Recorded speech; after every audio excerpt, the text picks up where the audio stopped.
इस पृथ्वी सार फल को दूर रखने के बाद अर्जुन देव ने असाधारण रूप से एक स्पिरिट गैदरिंग पर्ल निकाला और जल्दी से अपनी सर्वोत्कृष्टता को फिर से भर दिया। उसके बाद उन्होंने बिना रुके खजाने की खोज शुरू कर दी। समय बीतता गया। अर्जुन देव पहले से ही 7 दिनों तक इस अजगर दलदल की गहराई में रह चुके थे। उनका फिगर हर जगह देखा जा सकता था। अर्जुन देव की फसल भरपूर थी। वो पहले से ही 200 साल पुराने पृथ्वी सार खल, 500-200 साल पुराने पृथ्वी सार खल और एक 300 साल पुराना पृथ्वी सार फल प्राप्त कर चुका था। इसके अलावा व्हाइट रोब ब्लेड्समैन की प्रतिष्ठा इस जगह पर फैल गई। सबसे पहले जब कई लोगों ने देखा कि वह केवल एक मेडियल ग्रेड मार्शल सम्राट था, तो वे सभी उसके लिए परेशानी की तलाश करना चाहते थे। हालांकि कुछ खूनी सबक के बाद किसी ने भी अर्जुन देव को निशाना बनाने की हिम्मत नहीं की। जब उन्होंने उस सफेद आकृति को देखा तो उन सभी ने रास्ता छोड़ दिया। अर्जुन देव हमेशा से ऐसे ही रहे हैं। इस क्रूर दुनिया में उन्होंने अपने सिद्धांतों को बनाए रखा। औरों का खजाना नहीं छीनेंगे। हालांकि अगर कोई उसे निशाना बनाने की हिम्मत करता है तो वह दया नहीं दिखाता था। वह दुनिया के छोर तक उनका पीछा करेगा और उन्हें मार डालेगा, चाहे कोई भी कीमत क्यों न हो। इस तरह व्हाइट रोब ब्लेड्समैन की प्रतिष्ठा फैल गई। इस विशेष दिन पर हमेशा की तरह अर्जुन देव ने पृथ्वी सार फलों की खोज जारी रखी। जैसे जैसे समय बीतता गया, पृथ्वी सार फलों को खोजना कठिन होता गया। हालांकि अर्जुन देव को कोई जल्दबाजी नहीं थी। उसने पहले ही पर्याप्त पृथ्वी सार फल एकत्र कर लिया था। यहां तक कि अगर उसे और भी मिल जाए तो वो उन्हें बाद के लिए बचा सकता था या उन्हें स्पिरिट स्टोन्स के लिए बेच सकता था। जिमेन कबीले की वर्दी पहने काश्तकारों के एक समूह ने अर्जुन देव को उनके पीछे हवा में 1 किलोमीटर से देखा। पिछली बार की तुलना में इस समूह में तेज भौहों वाला एक अतिरिक्त युवा कृषक था। जिमेन ये के अलावा अन्य लोगों ने इस व्यक्ति से एक महत्वपूर्ण दूरी बनाए रखी, बहुत आरक्षित अभिनय किया। चचेरे भाई, जिमेन जियान को किसी ने अपंग कर दिया था। जिमेन ये ने दूर के अर्जुन देव की ओर इशारा करते हुए कहा। यह व्यक्ति अहंकारी बाहु जिमेन था। उसकी ताकत अथाह थी। देर से चरण के सुपीरियर ग्रेड मार्शल सम्राट के रूप में ऐसा लग रहा था कि वह किसी भी समय अर्धऋषि तक पहुंच सकता है। बाहु जिमेन की आंखों में एक तेज रोशनी टिमटिमा रही थी। किसी ने उसकी आंखों में देखने की हिम्मत नहीं की। उन्होंने मुस्कुराते हुए कहा, संयोग से मैंने पहले ही अपनी हेवन रैंक मार्शल तकनीक को 70% समझ में सिद्ध कर लिया है। चलो चलते हैं और देखते हैं कि क्या ये व्यक्ति उतना ही शक्तिशाली है जितना आप कहते हैं, और क्या वो मुझसे कुछ चालों को रोक सकता है। एक विषैले अजगर को मारने के बाद अर्जुन देव ने अपने पीछे उत्परिवर्तित फल को उठाया। इसकी जांच करने के बाद उन्हें पता चला कि ये एक जहरीला फल है। इसलिए उसने इसे अपनी यूनिवर्स रिंग में फेंक दिया और अपने रास्ते पर आगे बढ़ने के लिए तैयार हो गया। अचानक अर्जुन देव ने क्यूई को मारने का एक कतरा महसूस किया। उसकी आध्यात्मिक भावना ने जल्दी से क्यूई को मारने का पीछा किया और उसके दिमाग में एक दृश्य दिखाई दिया। ये तेज तलवार क्यूई का एक किनारा था। ये एक क्रिस्टलीय जेड की तरह लग रहा था क्योंकि ये हवा के माध्यम से उड़ रहा था। अशांत स्थान के माध्यम से एक स्पष्ट रास्ता फाड़ रहा था। डांग, तलवार क्यूई तेज और तेज थी। सोचने के लिए ज्यादा समय नहीं मिलने पर अर्जुन देव ने अपनी सर्वोत्कृष्टता को प्रसारित किया और अपनी छाती के सामने क्षैतिज रूप से अपनी म्यान को पकड़ते हुए घूम गया। एक मधुर गड़गड़ाहट गूंज उठी। तलवार क्यूई में निहित ऊर्जा में विस्फोट हो गया, जिससे अर्जुन देव 500 मीटर पीछे हट गया। जहां वो खड़ा था वहां 50 मीटर चौड़ा गड्ढा दिखाई दिया। अर्जुन देव का बायां हाथ, जो म्यान को पकड़े हुए था, कठोर और सुन्न हो गया। जब उसने ऊपर देखा तो उसने देखा कि जिमेन कबीले के लोग आकाश से नीचे उड़ रहे हैं। जब अर्जुन देव ने बाहु जिमेन को देखा जो स्पष्ट रूप से दूसरों की तुलना में बहुत मजबूत था, तो उसने अपना गार्ड उठाया। आप काफी सक्षम हैं। मेरी तलवार क्यूई को अवरुद्ध करने में सक्षम होने और किसी भी हल्की चोट का सामना नहीं करने के लिए। बाहु जिमेन दलदल पर उतरा और अर्जुन देव की ओर देखा। वो ठंडे स्वर में मुस्कुराया और कहा, हालांकि आप इस क्षमता से मेरे जिमेन कबीले के लोगों को घायल करने की हिम्मत करते हैं, आप पर्याप्त से बहुत दूर हैं। पुसी। बाहु जिमेन ने अपनी कलाई फड़काई और कुछ नहीं कहा। उन्होंने अपनी तलवार को ऊपर की ओर घुमाया और अर्जुन देव पर एक पर्दे जैसी तलवार क्यूई भेजी। पर्दे जैसी तलवार क्यूई सिकाड़ा के पंखों की तरह पतली थी। यह 50 मीटर से अधिक लंबा था। जैसे ही यह उड़ता था, इसने आसानी से दलदल को आधा में विभाजित कर दिया, यहां तक कि ऐसा लग रहा था कि यह हवा को अलग कर सकता है। पलक झपकते ही तलवार का पर्दा अर्जुन देव के सामने आ गया, उसे आधा करने की कोशिश कर रहा था। एक कृपाण की रोशनी टिमटिमा रही थी, क्योंकि अर्जुन देव ने तुरंत चंद्र छाया कृपाण को खींचा। उसने लापरवाही बरतने की हिम्मत नहीं की। उसने बिना कुछ भी वापस पकड़े अपने महान पूर्णता कृपाण के इरादे को उजागर किया, और उसकी आभा बढ़ गई। अर्जुन देव की कृपाण अविश्वसनीय रूप से तेज हो गई, जिससे जमीन फट गई। सर्वोत्कृष्टता बढ़ गई और पतले कृपाण ब्लेड में इकट्ठा हो गई। उसी समय गड़गड़ाहट की अमर स्थिति ऊपर आकाश में संघनित हो गई, जिससे असीमित बिजली के साथ टिमटिमाते हुए गड़गड़ाहट के बादल बन गए। गड़गड़ाहट अमर दिव्य गड़गड़ाहट की तरह भयंकर रूप से दहाड़ने लगी। अर्जुन देव ने उनकी कृपाण को दोनों हाथों से पकड़ लिया और तलवार के पर्दे के उनके पास पहुंचने से पहले ही अवरुद्ध कर दिया। बैंग! कृपाण और तलवार का पर्दा देदीप्यमान क्विंटेसेंस शॉक वेव्स के साथ फूट पड़ा। एक भयानक ऊर्जा बाहर निकली और दलदल की सतह 4 या 5 मीटर तक मुड़ी हुई थी। तलवार के पर्दे की ताकत कम नहीं हुई। इसने कृपाण को अवरुद्ध कर दिया और अर्जुन देव को कदम दर कदम पीछे जाने के लिए मजबूर कर दिया। दोनों तरफ से एक अंतहीन श्रृंखला में विस्फोट हुए। मिट्टी पानी के खंभों की तरह हवा में उड़ गई। बाहु जिमेन कुछ आश्चर्यचकित था। यह प्रतीत होता है कि आकस्मिक तलवार का प्रहार इतना आसान नहीं था। बाहु जिमेन ने न केवल अपनी ताकत का 70% उपयोग किया, बल्कि इसमें उसकी 60% समझ में आने वाली तलवार का इरादा भी शामिल था। राज्य में नहीं जोड़ने के अलावा यह उसकी अधिकांश ताकत का उपयोग करने के बराबर था। हालांकि इसने अभी भी अर्जुन देव को घायल नहीं किया, केवल उन्हें वापस जाने के लिए मजबूर किया। क्या हमें एक साथ हमला करना चाहिए? जिमेन ये ने सुझाव दिया कि जब उन्होंने देखा कि अर्जुन देव तुरंत पराजित नहीं हुए हैं। बाहु जिमेन गर्व से मुस्कुराया और कहा, कोई जरूरत नहीं है, बस उसे घेर ले और उसे भागने न दे। अगर मैं इस तरह के कचरे से नहीं निपट सकता, तो मुझे बाहु जिमेन नहीं कहा जाएगा। शिव! तलवार का पर्दा बंद हो गया और बाहु जिमेन ने हवा को फाड़ते हुए एक तेज तीर की तरह आगे बढ़ते हुए छलांग लगा दी। बाहु जिमेन असाधारण रूप से तेज था। पलक झपकते ही अर्जुन देव के सामने आ गया। फिर उन्होंने अर्जुन देव की आंखों पर अपनी तलवार फेंक दी। एक तलवार की रोशनी इकट्ठी हुई और एक ठंडी रोशनी दिखाई दी। इस तलवार के प्रहार ने इस तथ्य का लाभ उठाया कि अर्जुन देव की आंखों पर हमला करने के लिए जल्दी से पीछे नहीं हट सके। ये बेहद शातिर था।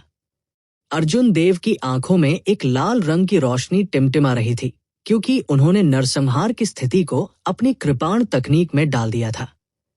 फिर उसने अपने दोनों हाथों को घुमाया और एक लाल रंग की रोशनी ने आकाश को भर दिया, जिससे तलवार का पर्दा चकनाचूर हो गया। अर्जुन देव खुद को निकालने में कामयाब रहे और अपनी कृपाण लहराते हुए बाहु जिमेन की शातिर तलवार के प्रहार को रोक दिया। बाहु जिमेन ने स्थिति का फायदा उठाया और सीधे अर्जुन देव के मिड सेक्शन की ओर बढ़ गए। उनकी प्रतिक्रिया बहुत तेज थी और उनका हमला इतना तेज था कि दूसरों के लिए कुछ और करना मुश्किल था। कृपाण झुक गई और अर्जुन देव केवल बचाव करना जारी रख सके। तलवार से निकलने वाले विशाल सर्वोत्कृष्टता ने उसकी बाह को सुन्न नहीं किया। इसके बजाय वह एक और 10 मीटर पीछे हट गया। अर्जुन देव के पीछे बाहु जिमेन का अनुसरण किया। उसकी तलवार की रोशनी छाया की तरह ऊपर और नीचे चलती रही। उसके हमले तेज और निर्दयी थे। डांग, डांग, डांग, दोनों बहुत तेजी से आगे बढ़े। दूसरों के लिए वे केवल प्रकाश की 2 आकृतियों को नाचते हुए देख सकते थे। कृपाणों के टकराने की आवाज अंतहीन रूप से गूंज उठी। सर्वोत्कृष्टता बढ़ गई और सदमे की लहरें बह गई। आसपास की जमीन इंच दर इंच फट गई। जमीन की गहराई में छिपे कई जहरीले अजगर क्विंटेसेंस की सदमे की तरंगों से छेद से छलनी हो गए थे।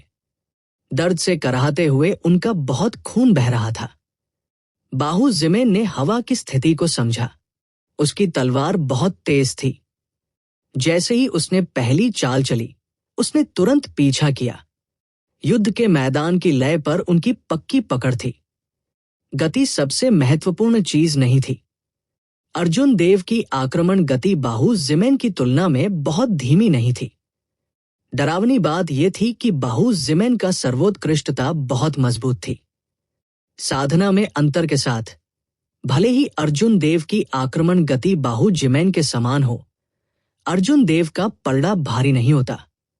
हर बार जब बाहु जिमेन अवरुद्ध होता था तो उसका सर्वोत्कृष्टता उसे वापस दस्तक देती थी। यदि बाहु जिमेन के महान पूर्णता कृपाण इरादे के लिए नहीं, जो उसकी सर्वोत्कृष्टता की शक्ति को बढ़ा सकता है, तो उसके हाथ में चंद्र छाया कृपाण 10 चालों से भी कम समय में गिर गया होता। ये बेकार है। तुम मेरे लिए कोई जोड़ी नहीं हो। उत्परिवर्तित फल को अपने ऊपर और अपने हाथ में कृपाण सौंप दो और मैं तुम्हें मृत्यु से बचा सकता हूं। सब कुछ नियंत्रण में होने के बाद बाहु जिमेन ने अर्जुन देव पर मौखिक रूप से हमला किया। यह वह लय थी जो उन्हें सबसे ज्यादा पसंद थी। जब बाहु जिमेन एक मजबूत प्रतिद्वंद्वी से मिले तो प्रतिद्वंदी के बहुत कमजोर होने पर उसे कुछ भी महसूस नहीं होगा, और न ही जब प्रतिद्वंद्वी बहुत मजबूत होगा तो उसे नुकसान होगा। मौखिक हमलों ने बाहु जिमेन को और भी अधिक आनंद दिया। यदि अर्जुन देव वास्तव में सहमत हो जाते हैं तो बाहु जिमेन तुरंत अपना वादा तोड़ देंगे और मरने से पहले अर्जुन देव के चेहरे पर शानदार अभिव्यक्ति का आनंद लेंगे। अर्जुन देव मन ही मन उदासीन होकर चुप रहे। उन्होंने दूसरे पक्ष को कोई जवाब नहीं दिया। चाहे वह ताइजी यिन्यांग फ्लेम डायग्राम हो या गोल्डन सैवेज ऑक्स मूर्तिकला, उसके पास बचने के कम से कम 3 तरीके थे। तीव्र लड़ाई तेजी से व्यापक रूप से फैल गई।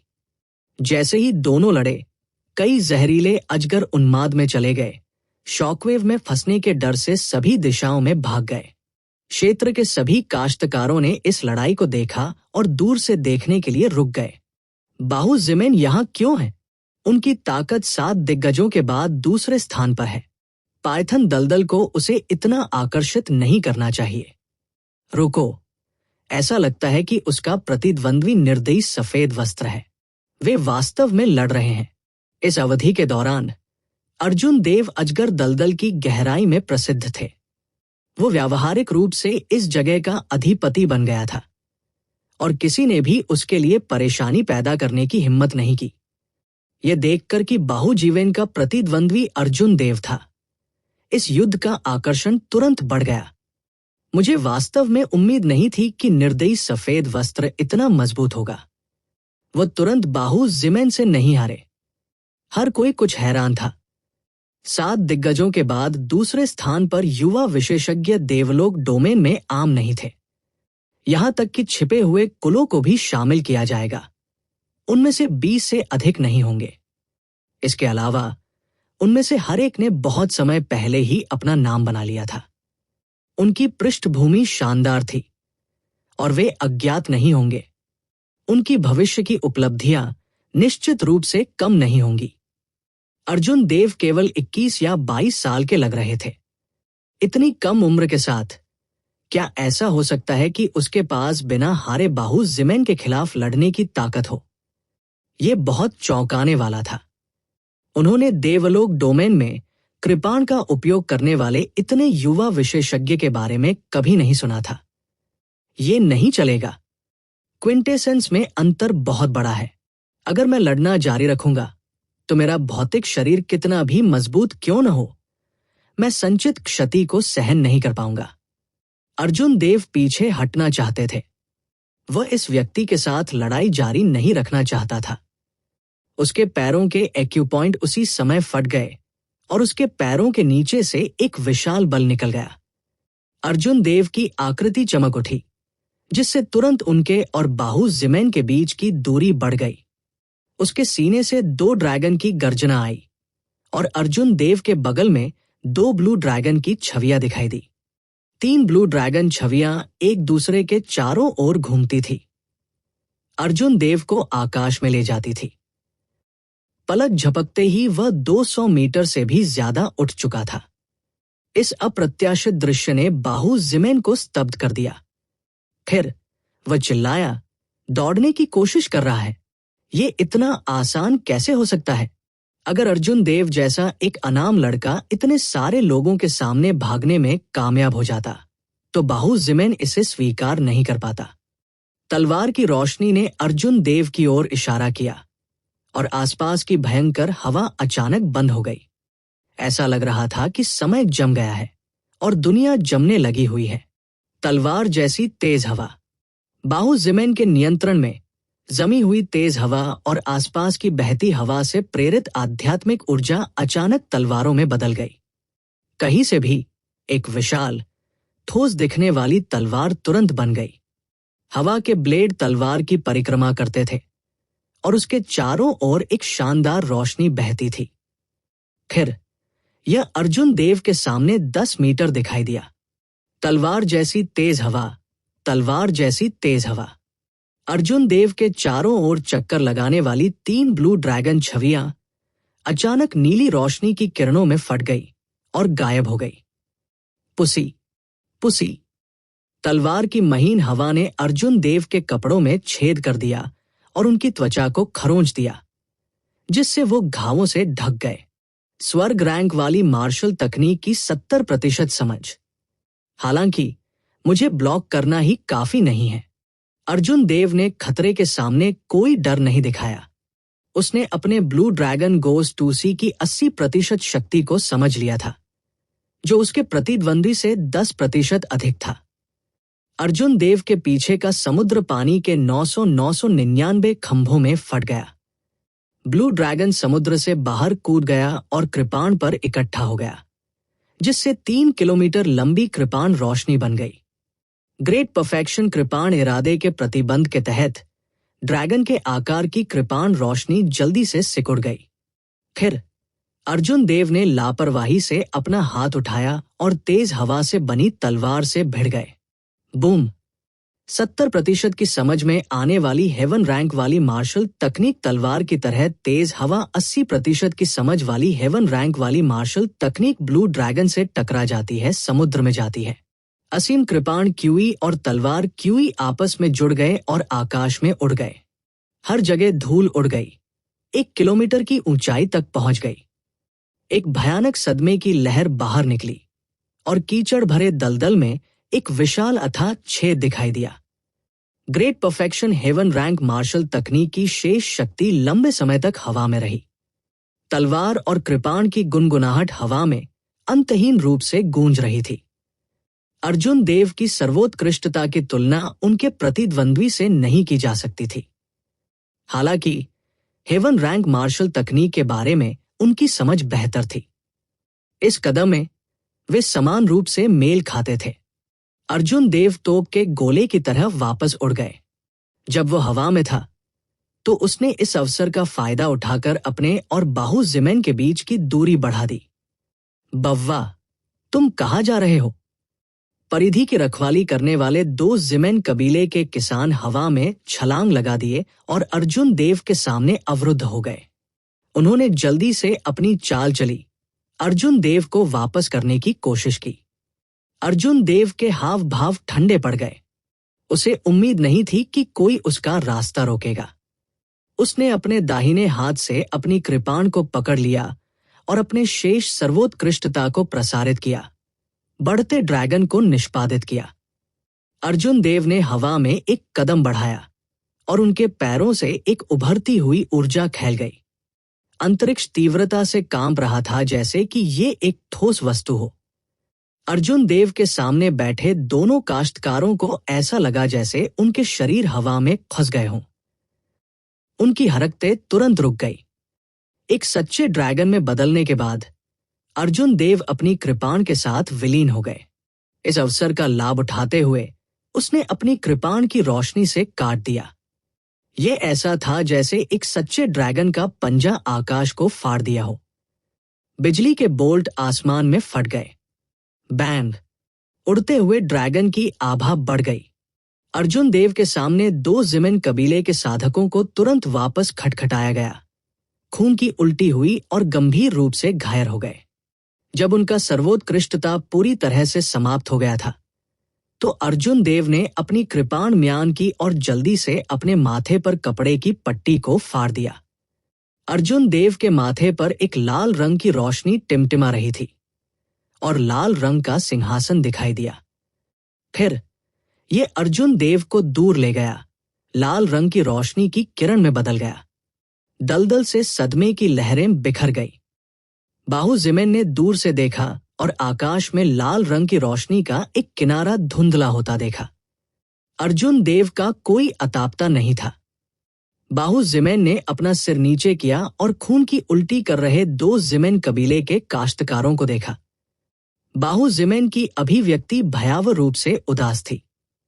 अप्रत्याशित रूप से अर्जुन देव उनके हाथों से सुरक्षित भागने में सफल रहे। ये कैसे हो सकता है? जब यहाँ के किसानों ने दूर के अर्जुन देव को देखा तो वे सभी दंग रह गए। उन्हें इसकी उम्मीद नहीं थी। इससे पहले अर्जुन देव बाहु जिमेन के खिलाफ अजय रहने में सफल रहे थे। इसने उन्हें पहले ही झकझोर दिया था। अब वो वास्तव में इतनी शांति से पीछे हटने में कामयाब रहा। बाहु जिमेन का गुस्सा बढ़ गया। उसने आसपास के लोगों को देखा, उन्हें छिपने के लिए डराया, इस डर से कि बाहु जिमेन अपना गुस्सा उन पर निकाल देगा। दूर उड़ने के बाद अर्जुन देव ने अपनी आध्यात्मिक भावना को अपनी सीमा तक बढ़ा दिया। जब उसने सत्यापित किया कि कोई भी उसका पीछा नहीं कर रहा है, तो उसने सिंहासन पर राहत की सांस ली। अर्जुन देव की सर्वोत्कृष्टता पहले से ही सूख चुकी थी। यदि लाल रंग का सिंहासन नहीं होता तो परिणाम भयानक होते। लानत है, अगर मेरी खेती अधिक होती तो मुझे उससे डरने की जरूरत नहीं होती। सिंहासन पर बैठते ही अर्जुन देव ने अपनी दाहिनी मुट्ठी कसकर पकड़ ली। उसकी आंखें असंतोष से भर गई। सिंहासन जमीन के करीब उड़ गया। काफी देर बाद अर्जुन देव एक दूरस्थ और सुरक्षित स्थान पर रुके। फिर उसने स्पिरिट गैदरिंग पल्स निकाला और अपनी सर्वोत्कृष्टता को पुनः प्राप्त करना शुरू कर दिया। 5 एवरग्रेड स्पिरिट गैदरिंग मोती का उपयोग करने के बाद अर्जुन देव ने अपने थके हुए सर्वोत्कृष्टता को पूरी तरह से ठीक कर दिया। लाल रंग के बादलों के ऊपर सिंहासन पर अर्जुन देव ने खून का एक कौर उल्टा। फिर उसने पिछली लड़ाई के सभी घावों को उल्टी कर दिया। अब वो बहुत बेहतर महसूस कर रहा था। मेरे पास पर्याप्त पृथ्वी सार खल है। हालांकि अब इनका सेवन करने का समय नहीं है। मुझे पहली वरिष्ठ बहन और अन्य लोगों से मिलना चाहिए। अर्जुन देव को अपनी खेती बढ़ाने के लिए पृथ्वी सार फलों का उपयोग करने के लिए एक बिल्कुल सुरक्षित और शांत स्थान की आवश्यकता थी। ये जगह थी पाइथन दलदल। कौन जानता था कि जमीन से जहरीला अजगर कब निकलेगा। यदि अर्जुन देव आगे बढ़ते समय परेशान होते तो न केवल वो उन सभी पृथ्वी सार फलों को बर्बाद कर देते जिन्हें इकट्ठा करने के लिए उन्होंने इतनी मेहनत की थी, बल्कि उन्हें प्रतिक्रिया भी झेलनी पड़ सकती थी। उसकी खेती भी कम हो सकती है। जोखिम बहुत बड़ा था। अर्जुन देव जोखिम लेने को तैयार नहीं थे। उसने लाल रंग के सिंहासन को अपनी चेतना के समुद्र में लौटा दिया। फिर उसने कपड़े की नीली पट्टी को फिर से अपने माथे के चारों ओर बांध दिया, जिससे उसकी राक्षसी आभा छिप गई। आधे दिन बाद अर्जुन देव पाइथन दलदल की परिधि में प्रकट हुए। यह वह जगह थी जहां वो पहली वरिष्ठ बहन और अन्य लोगों से मिलने के लिए सहमत हुए थे। यहां कोई नहीं था। बाकी लोग शायद अभी भी कड़ी मेहनत कर रहे थे। आखिरकार सभी को अर्जुन देव की तरह आध्यात्मिक भावना की मदद नहीं मिली। पृथ्वीसार फलों की खोज में उनकी दक्षता भयानक थी। चूंकि करने के लिए कुछ भी नहीं था, इसलिए अर्जुन देव ने उन्हें प्राप्त पृथ्वीसार फलों का आयोजन किया। 40-50 साल पुराने अर्थ एसेंस फ्रूट्स, 2500 साल पुराने अर्थ एसेंस फ्रूट्स, 200 साल पुराने अर्थ एसेंस फ्रूट्स के करीब 10 और एक 300 साल पुराने पीक ग्रेड अर्थ एसेंस फ्रूट थे। स्वाभाविक रूप से सबसे मूल्यवान 300 साल पुराना पीक ग्रेड अर्थ एसेंस फ्रूट था। यदि और कुछ नहीं तो पृथ्वी सार फल का जीवन काल केवल 500 वर्ष था। एक पीक ग्रेड अर्थ एसेंस फ्रूट जो 300 साल तक जीवित रह सकता था, पीक ग्रेड शब्द के योग्य था। अर्जुन देव ने 300 साल पुराने विषैले अजगर को बड़ी मुश्किल से मारने के बाद यही हासिल किया था। यह अन्य सभी पृथ्वी सार फलों की तुलना में भी अधिक मूल्यवान था। इससे अर्जुन देव को 2 साल की खेती की बचत हो सकती है। कुछ देर सोचने के बाद अर्जुन देव ने काली चरण की स्थानिक अंगूठी निकाली। जब से उन्हें यह वैधाय से मिला है, तब से उन्होंने इसे देखने का समय नहीं लिया था। यद्यपि कालीचरण एक ढीला कृषक था, लेकिन एक अर्धऋषि का खजाना एक सुखद आश्चर्य होना चाहिए। अर्जुन देव ने अपनी आध्यात्मिक भावना भेजी और चारों ओर देखा। हालांकि वह निराश महसूस करने में मदद नहीं कर सका। स्थानिक रिंग में केवल कुछ सुपीरियर ग्रेड स्पिरिट स्टोन थे। उनमें से केवल कुछ लाख थे। वे अर्जुन देव से भी गरीब थे। हालांकि अर्जुन देव को लगभग 100हीन श्रेणी के स्पिरिट गैदरिंग मोती मिले। जहां तक medal grade spirit gathering pulse की बात है, उन्होंने एक भी नहीं देखा। ये समझ में आया, यदि कोई ढीला कृषक 10 या 20 वर्षों तक बाहर नहीं आता, तो उसके द्वारा एकत्र किए गए सभी संसाधन बहुत पहले समाप्त हो गए होते। अन्यथा उसे स्पिरिट स्टोन्स के बदले मेडल ग्रेड ब्लड क्रिस्टल का उपयोग नहीं करना पड़ेगा। इसके अलावा वैधाई और याकवीर मान, जो आधे ऋषि भी थे, ने मेडल ग्रेड ब्लड क्रिस्टल की बिल्कुल भी परवाह नहीं की। अंदर कुछ गंदी औषधीय गोलियां भी थी। अर्जुन देव एक एक करके उन्हें देखने की जहमत नहीं उठा सके। हालांकि एक गुप्त मैनुअल ने उनका ध्यान खींचा। अर्जुन देव ने इसे बाहर निकाला और कवर पर मुरझाई हुई लकड़ी वसंत आती है शब्द स्पष्ट रूप से लिखे हुए देखे। अर्जुन देव की आंखें चमक उठीं। अप्रत्याशित रूप से ये स्वर्ग विरोधी मार्शल तकनीक थी। मुरझाई हुई लकड़ी वसंत में आती है। जब मुरझाए हुए वुड ओल्ड मैन ने इस मार्शल तकनीक का इस्तेमाल किया, तो उसकी साधना 20% बढ़ गई और उसने तुरंत वैधाय को खदेड़ दिया। अर्जुन देव के दिमाग में यह दृश्य अभी भी ताजा था। उसने जल्दी से मैनुअल के माध्यम से यह देखने के लिए फ्लिप किया कि क्या वो इसकी खेती कर सकता है। अर्जुन देव ने पाया कि कोई विशेष आवश्यकता नहीं थी। उन्हें लकड़ी जिम्मेदार क्विंटेसेंस की खेती नहीं करनी पड़ी। हालांकि साइड इफेक्ट बल्कि भयानक थे। यदि कोई समय पर क्यूई और रक्त को फिर से भरने के लिए 5000 साल पुरानी स्पिरिट हर प्राप्त नहीं कर सकता है, तो ये कृषक की जीवन शक्ति को ओवरड्राफ्ट कर देगा। इसके अलावा इसका उपयोग करने के बाद कोई भी लंबे समय तक कमजोर हो जाएगा। हालांकि मेरी खेती को 20% तक बढ़ाने के दुष्प्रभाव भयानक है, फिर भी ये जीवन रक्षक उपाय के रूप में स्वीकार्य है। गुप्त मैनुअल की सामग्री को याद करने के बाद अर्जुन देव जहां थे वहीं खड़े हो गए और इसे समझने लगे। जब हरमन अरोड़ा और अन्य 3 पहुंचे, तभी अर्जुन देव ने समझना बंद कर दिया और उनसे चैट करना शुरू कर दिया। चारों के चेहरे पर उत्साहित भाव थे। उन्हें शायद बहुत कुछ हासिल हुआ था।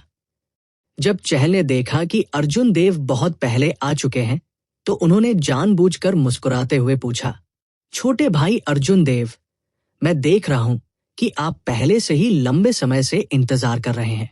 आपको इस यात्रा पर अपनी फसल से संतुष्ट नहीं होना चाहिए, है ना? अर्जुन देव इस शख्स से ज्यादा बात नहीं करना चाहते थे। उसने केवल विनम्रता से उत्तर दिया, ये ठीक है। चहल ने इसे एक बहाने के रूप में माना। वह जोर से हंसे और कहा, इस यात्रा में मुझे भाग्य से कुल 10-50 साल पुराने अर्थ एसेंस फ्रूट्स, 300 साल पुराने अर्थ एसेंस फ्रूट्स और एक 200 साल पुराना अर्थ एसेंस फ्रूट मिला। 200 साल पुराना अर्थ एसेंस फ्रूट। अन्य तीनों की आंखों में एक अजीब सी नजर चमक उठी। वे स्पष्ट रूप से आश्चर्यचकित थे। हरमन अरोड़ा ने कहा, 200 साल पुराना अर्थ एसेंस फ्रूट बेहद दुर्लभ है। यह आपको खेती के आधे साल के समय को बचा सकता है। ये वास्तव में एक भरपूर फसल है। बधाई हो, जूनियर भाई वांग। हरमन अरोड़ा एक और तरह का उत्परिवर्तित फल खोजना चाहता था, इसलिए वह पाइथन दलदल की गहराई में नहीं गया। इसलिए उन्हें कोई भी 200 साल पुराना अर्थ एसेंस फल प्राप्त नहीं हुआ। अंजलि और रॉबिन एयर केवल परिधि के चारों ओर घूमते थे। उनके पास इतनी अच्छी किस्मत नहीं थी, इसलिए वे केवल ईर्ष्यापूर्ण भाव ही प्रकट कर सकते थे। चहल खुद से कुछ खुश महसूस कर रहे थे। उन्होंने अर्जुन देव को बताया कि उन्होंने कितनी मेहनत की और कैसे वह संयोग से 200 साल पुराना अर्थ एसेंस फ्रूट प्राप्त करने में कामयाब रहे। उसके बाद उन्होंने सिर उठाकर अर्जुन देव की ओर देखा। फिर उसने पूछा, छोटे भाई अर्जुन, तुम्हारी फसल कैसी रही? हमें इसके बारे में बताएं। यदि ये वास्तव में पर्याप्त नहीं है, तो मैं आपको एक पृथ्वी सार फल दे सकता हूं। अर्जुन देव अपने मन में असहाय महसूस कर रहे थे। कुछ लोग उनके सामने कभी चुप नहीं रहेंगे अगर वे बेरहमी से उनके चेहरे पर थप्पड़ नहीं मारते। उस समय अर्जुन देव ने अर्जुन देव को जंगली युद्ध के मैदान में प्रवेश करने से रोकने की कोशिश की।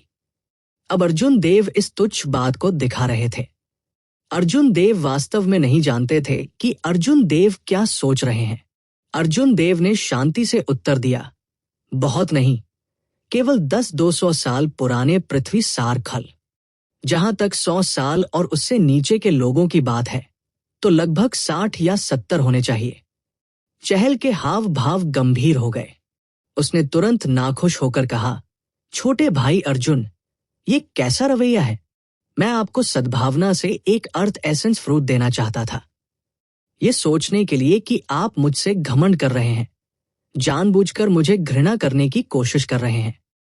चहल ने अपना बायां हाथ लहराया और 5-200 साल पुराने अर्थ एसेंस फ्रूट्स दिखाई दिए। फिर उसने अपना दाहिना हाथ लहराया और एक और 200 साल पुराने पृथ्वी सार फल दिखाई दिए। अर्जुन देव ने चहल की ओर देखा और शांति से कहा, अपनी आंखें खोलो और देखो कि ये क्या है। क्या मुझे आपको पृथ्वी सार फल देने की आवश्यकता है? 200 साल पुराने अर्थ एसेंस फ्रूट्स में जबरदस्त आध्यात्मिक ऊर्जा थी। उनके पास एक सुखद सुगंध थी, खासकर जब उनमें से 10 एक साथ थे। उन्होंने किसी को आराम और खुश महसूस कराया, जिससे किसी की निगाहें उन पर टिकी रहती थी। चहल ने भयभीत भाव दिखाया।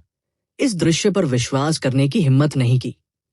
उसकी उंगली कांपने लगी क्योंकि उसने कहा, ये कैसे हो सकता है? ये 200 साल पुराने अर्थ एसेंस फ्रूट्स हैं। आपकी ताकत को देखते हुए आप इतने सारे कैसे प्राप्त कर सकते हैं? हरमन अरोड़ा और अन्य दो भी चौंक गए। उनकी आंखें आश्चर्य से भर गई। वे भी इसका पता नहीं लगा सके। 200 साल पुराने अर्थ एसेंस फ्रूट शहरों के लायक थे। एक प्राप्त करना पहले से ही बहुत भाग्यशाली था। यहां तक कि अगर कोई पाइथन दलदल की गहराई में जाता है, तो इतने सारे 200 साल पुराने अर्थ एसेंस फ्रूट्स को खोजना असंभव होगा। ऐसा इसलिए था क्योंकि वह जगह बहुत बड़ी थी। वहां एक व्यक्ति की ताकत बहुत महत्वहीन थी। खोज और लड़ाई में समय लगा। इससे भी महत्वपूर्ण बात यह है कि उनके जैसे सैकड़ों या हजारों कृषक थे जो पृथ्वी सार फलों की खोज कर रहे थे। प्रतियोगिता तीव्र थी। अर्जुन देव को अकेले ही इतने सारे 200 साल पुराने अर्थ एसेंस फ्रूट्स कैसे मिल सकते थे? ये बहुत अविश्वसनीय था। हालांकि चाहे कुछ भी हो, सच्चाई उनकी आंखों के सामने थी। उन्होंने जो देखा वो कोई भ्रम नहीं था। भले ही अर्जुन देव की खेती सबसे कम थी, लेकिन उनकी फसल उन चारों को मिलाकर अधिक थी। इससे उन्हें निराशा ही हाथ लगी। हरमन अरोड़ा ने फूट फूट कर मुस्कुराते हुए कहा, ये वास्तव में 200 साल पुराने अर्थ एसेंस फ्रूट्स हैं। जूनियर भाई अर्जुन देव, बधाई। अंजलि और रॉबिन एयर ने अपनी बुद्धि को ठीक कर लिया और अर्जुन देव को भी बधाई दी। केवल चहल शर्मिंदगी से शर्मा गए। अर्जुन देव ने 10-200 साल पुराने पृथ्वी सार फल प्राप्त किए, लेकिन उन्होंने कोई आत्मसंतुष्ट अभिव्यक्ति नहीं दिखाई। फिर जब चहल ने अपने बारे में सोचा तो उसने 200 साल पुराना अर्थ एसेंस फ्रूट प्राप्त करने के बारे में डींग मारी।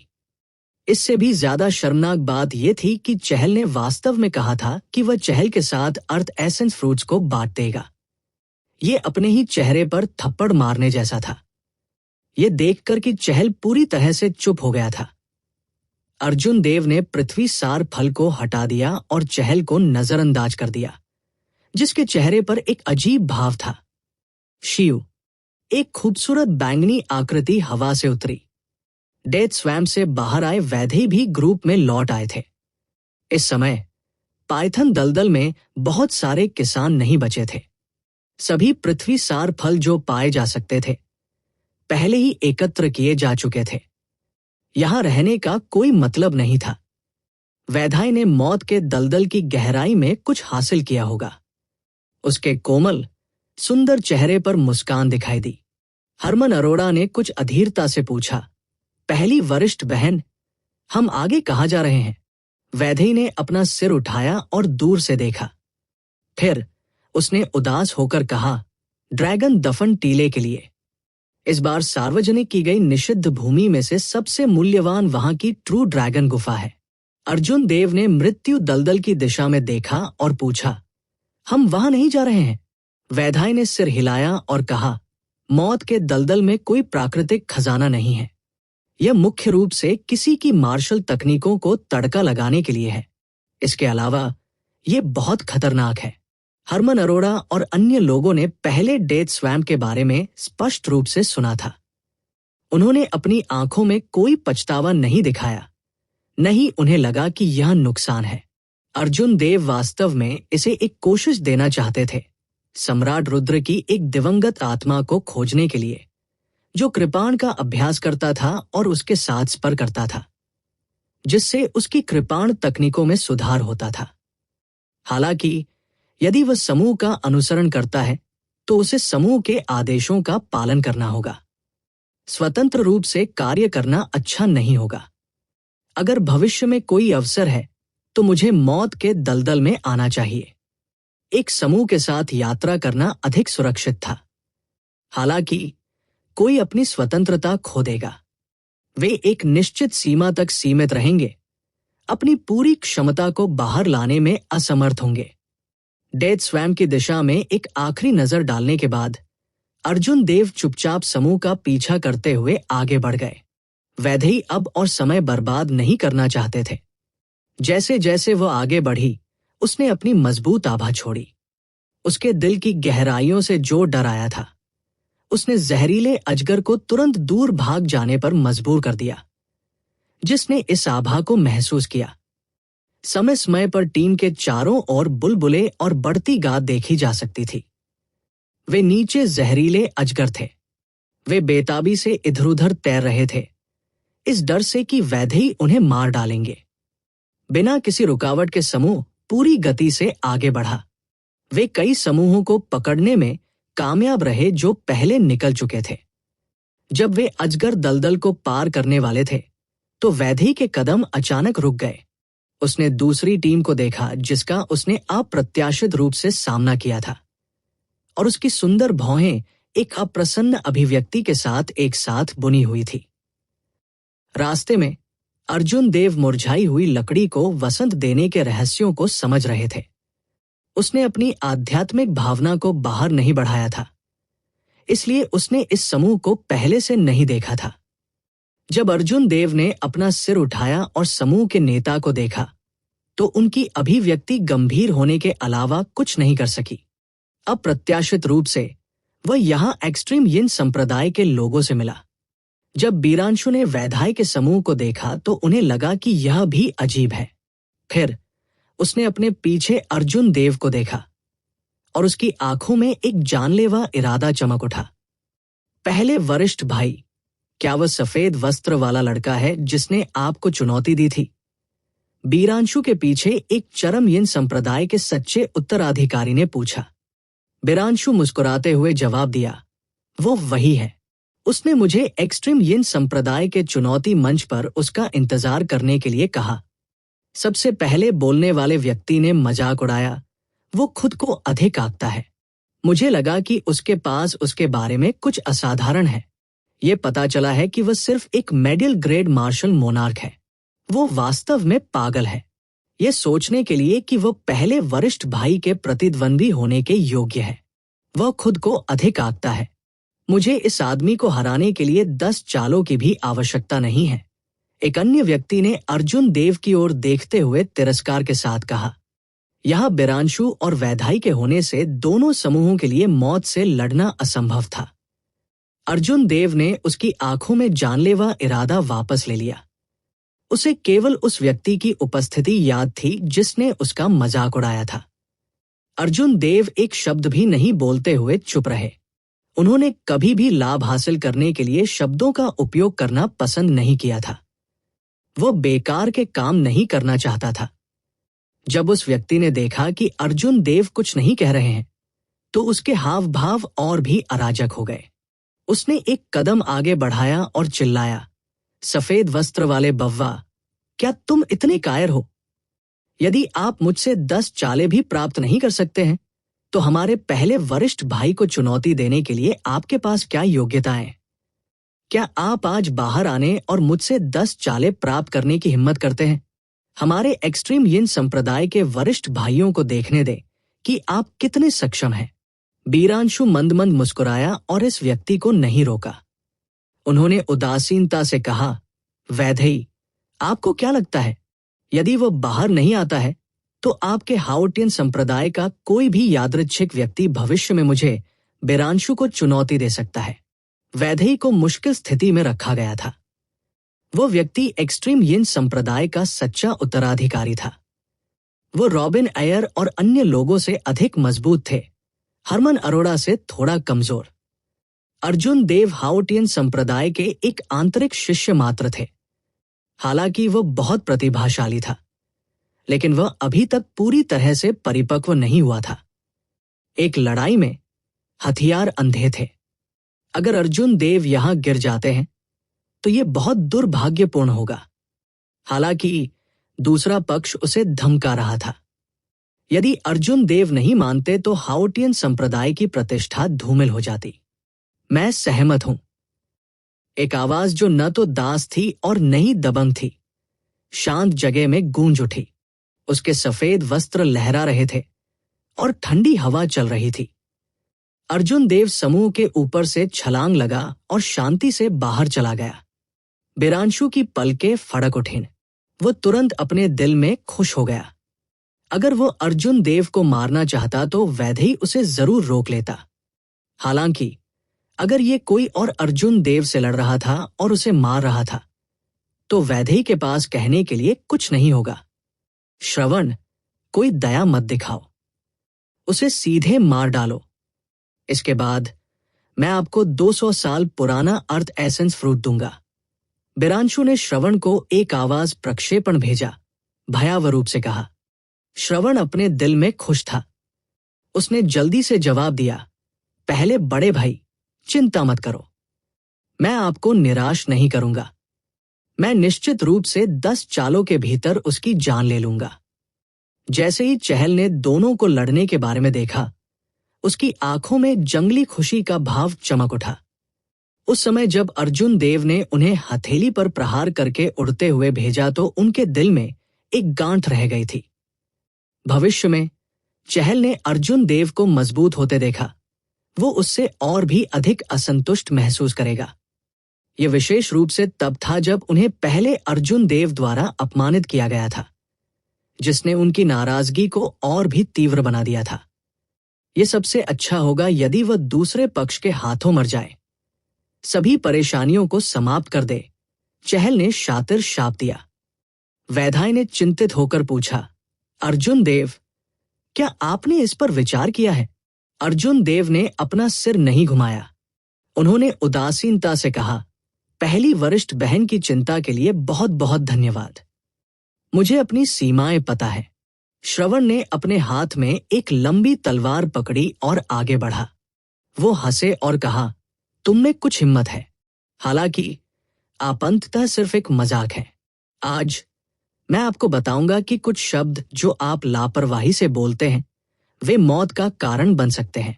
अन्य लोग तितर बितर हो गए, जिससे अर्जुन देव और श्रवण के लिए लड़ने के लिए एक विशाल क्षेत्र बच गया।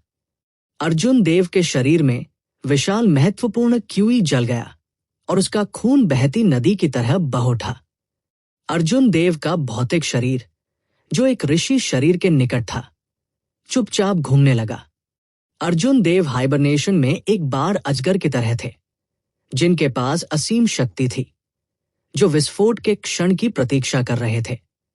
श्रवण ने अपने प्रतिद्वंदी को आराम से देखा। वह पहले से ही स्वर्ग रैंक मार्शल तकनीक का 50% समझ चुका था, जिसे उसने समझ लिया था। इसके अलावा उनकी खेती उनके प्रतिद्वंदी की तुलना में एक खेती ग्रेड अधिक थी। एक्सट्रीम यिन संप्रदाय के पास प्रचुर संसाधन और कई महान शिक्षक थे। श्रवण कदम दर कदम वहां पहुंच गया था जहां वह आज था। उनकी ताकत बिल्कुल भी अतिरंजित नहीं थी। इतने बड़े फायदे के साथ श्रवण को विश्वास नहीं हो रहा था कि उसके हारने की कोई वजह है। मैं पहले उसके साथ खेलूंगा, फिर मैं 10वीं चाल पर अपनी हेवन रैंक मार्शल तकनीक का उपयोग करूंगा और उसकी सभी आशाओं को कुचलते हुए उसे नष्ट कर दूंगा। अर्जुन देव को तुरंत हराना नहीं चाहते थे और श्रवण ने अपने प्रतिद्वंदी के साथ धीरे धीरे खेलने का फैसला किया। शायद उसका पहला बड़ा भाई उसे और अधिक लाभ दे सकता है। अर्जुन देव की आभा को देखने के बाद श्रवण को इसमें कुछ भी असाधारण नजर नहीं आ रहा था। उसने अपना धैर्य खो दिया और चार्ज करने के लिए अपनी मूवमेंट तकनीक का इस्तेमाल किया। श्रवण की आकृति धीरे धीरे अर्जुन देव की आंखों में बड़ी होती गई। अर्जुन देव बिल्कुल भी नहीं हिलते डुलते चुप रहे। उसने केवल अपने वाइटल क्यूई को लगातार जलाया, जिससे उसके डेंटिन में ऊर्जा का एक उग्र झुरमुट बन गया। वो ऊर्जा का सार था जो उसके वाइटल क्यूई को जलाने के बाद बनी थी। ऊर्जा का झुरमुट लगातार कांप रहा था, मुक्त संघर्ष करने की कोशिश कर रहा था। अर्जुन देव ने अपने मन की रक्षा की, उसे मुक्त संघर्ष नहीं करने दिया। उसने जो कुछ भी किया वो अपनी वाइटल क्यूई को जला रहा था और शक्ति जमा कर रहा था। उसके शरीर में खून बढ़ गया और अधिक तीव्र होता जा रहा था। उसकी क्यूई और रक्त चरम पर थे और उसका शरीर एक उच्च तापमान वाली भट्टी की तरह था जो किसी भी क्षण फट सकता था। 100 मीटर, 70 मीटर, 50 मीटर। श्रावण और अर्जुन देव के बीच की दूरी तेजी से सिकुड़ती गई। श्रावण की तलवार की नोक उठी और हवा का झोंका चला।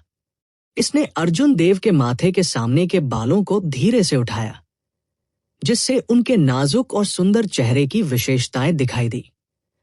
श्रवण ने अर्जुन देव के चेहरे को अपने मन में गहराई से अंकित करने के बाद वो क्रूरता से मुस्कुराया। अपनी तलवार घुमाकर वह अर्जुन देव के सामने 20 मीटर की दूरी पर पहुंच गया। ये काफी है, अर्जुन देव ने अपने दिल में धीरे से पुकारा। उसकी शांत आंखें अचानक एक भयावह रोशनी के साथ फूट पड़ी। उसके खून में छिपी मोनार्क रक्तरेखा का निशान तुरंत सक्रिय हो गया। प्राचीन संप्रभु की आभा का वह निशान फूट पड़ा। ये एक विशाल पहाड़ या एक विशाल महासागर की तरह था, विशाल और असीम, भारी और दूर। श्रवण, जिसने इस पूरे समय तक कोई दबाव महसूस नहीं किया था, अचानक महसूस किया कि उसके कंधों पर एक भारी पहाड़ दबा रहा है। उसकी अभिव्यक्ति थोड़ी बदल गई और उसकी हरकतें तुरंत धीमी हो गई। आकाश को जलाना। अर्जुन देव ने इस मौके का फायदा उठाया और चिल्लाया। जिस ऊर्जा को वो लंबे समय से दबा रहा था, वो उसके सिर पर तीसरी आंख के एक्यूपॉइंट पर नीले धुएं में बदल गई और सफेद बादलों के बड़े पैच को जलाते हुए आकाश में दौड़ गई। प्राचीन संप्रभु की आभा जो अचानक प्रकट हुई, श्रवण के मुक्त होने से पहले 1 सेकंड से भी कम समय तक चली। हालांकि ये 1 सेकंड स्थिति को बदलने के लिए काफी था। नीला ड्रैगन पंजा आकाश को फाड़ दिया और मुट्ठी में जकड़ लिया। फिर ये उल्का की तरह आकाश से उतरा। श्रवण डर से पीला पड़ गया। उसने जल्दी से अपनी तलवार को अपनी छाती पर रखा और बचाव के लिए अपनी सर्वोत्कृष्टता को प्रसारित किया। हालांकि अपनी जल्दबाजी में उसने अपनी सर्वोत्कृष्टता का 50% भी इकट्ठा नहीं किया। जहां तक अर्जुन देव के 1,08,00,000 किलोग्राम बल की बात है, तो उसे जमा करने के बाद वो अपनी शक्ति का 120% के साथ फूट पड़ा। दोनों की तुलना करते समय इस समय अर्जुन देव ने ताकत में पूर्ण लाभ रखा। बैंग! एक जोरदार विस्फोट की आवाज सुनाई दी और श्रवण के हाथ में तलवार काच की आवाज से टूट गई।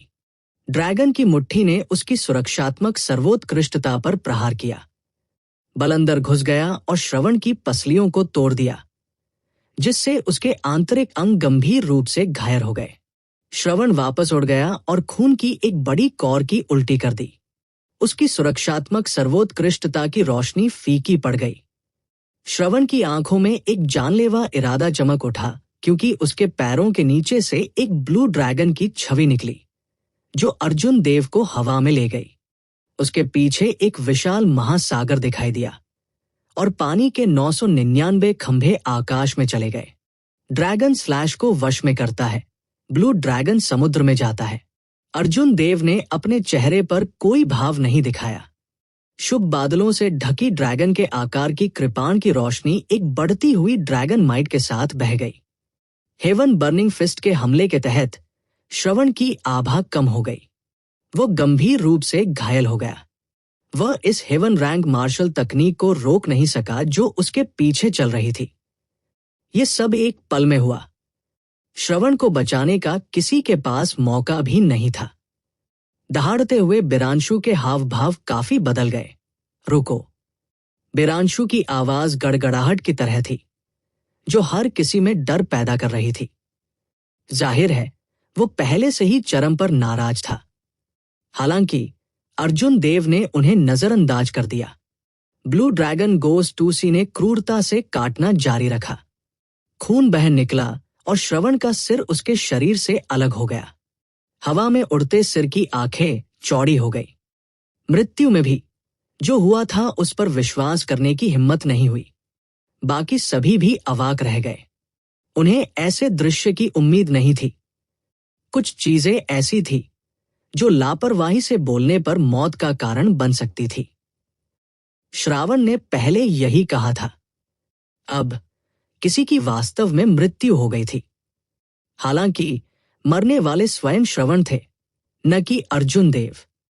जिस व्यक्ति को श्रवण ने सिर्फ एक मजाक समझा था, उसने उसे 2 चालों में मार डाला था। इससे कोई फर्क नहीं पड़ता कि आप मुझे कैसे अपमानित करते हैं, मुझे डांटते हैं, 1000 शब्द कहते हैं या एक तेज जीभ कहते हैं। हाथ में कृपाण लेकर अगर मैं दुखी हूं तो मैं तुम्हें मार डालूंगा। मैं आपके साथ कोई बकवास बोलने की जहमत क्यों उठाऊंगा? एक्सट्रीम यिन संप्रदाय के शिष्यों के चेहरे पीले पड़ गए। उन्हें विश्वास नहीं हो रहा था कि श्रवण को ऐसे ही मारा गया था। जब बीरांशु ने उड़ते हुए सिर को देखा तो वो थोड़ा स्तब्ध रह गए।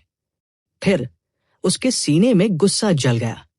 उसने ठंडे स्वर में कहा, तुमने मेरे चरम यिन संप्रदाय के सच्चे उत्तराधिकारियों को मारने की हिम्मत कैसे की? आप जीते जीते थक गए होंगे। महान बर्फीला ठंडा हाथ। अपने क्रोध में बिरांशु ने बिना कुछ भी रोके एक अर्धऋषि की शक्ति को बाहर निकाला। बर्फीले सर्वोत्कृष्टता से बनी एक विशाल हथेली तुरंत हवा में बन गई और अर्जुन देव के सामने प्रकट हो गई। इस हथेली में एक ऐसी शक्ति थी जो पहाड़ों को तोड़ सकती थी और अर्जुन देव की ओर टकराते समय जमीन को फाड़ सकती थी। ताईजी यिन्यांग फ्लेम डायग्राम। अर्जुन देव का चेहरा डूब गया और प्रकाश की 2 किरणें, एक बैंगनी और एक सफेद, उनकी आंखों से उड़ गई। वे लगातार हवा में चारों ओर चक्कर लगाते रहे, जिससे एक सुंदर ताईजी आरेख बनता रहा। यिन्यांग, 4 विभाजन, जनजात 8 त्रिग्राम और कई अन्य रहस्यमय घटनाएं सामने आईं। ताइजी यिन्यांग फ्लेम आरेख एक सुनहरी रोशनी से चमक रहा था, जो एक असीम चमक बिखेर रहा था। भयानक बर्फीला ठंडा हाथ ताइजी यिन्यांग फ्लेम आरेख में टूट गया। एक जोरदार विस्फोट की आवाज सुनाई दी, जिससे अंतरिक्ष और जमीन हिल गई। क्या है? क्या है? गोल्डन ताइजी यिन्यांग फ्लेम डायग्राम में दरारें दिखाई दी। फिर वो बिखर गया और वापस उग्र प्रकाश की 2 किरणों में बदल गया, जो अर्जुन देव की आंखों में लौट आया। अर्जुन देव की चेतना का समुद्र उमड़ पड़ा और उन्हें कुछ चक्कर आ गए। हालांकि वो बिना किसी चोट के बीरांशु की फुल पावर स्ट्राइक को रोकने में कामयाब रहे। शिव, जब बीरांशु ने अर्जुन देव को अपनी हथेली के प्रहार को रोकते देखा, तो उनकी आंखों में सदमे का एक निशान दिखाई दिया।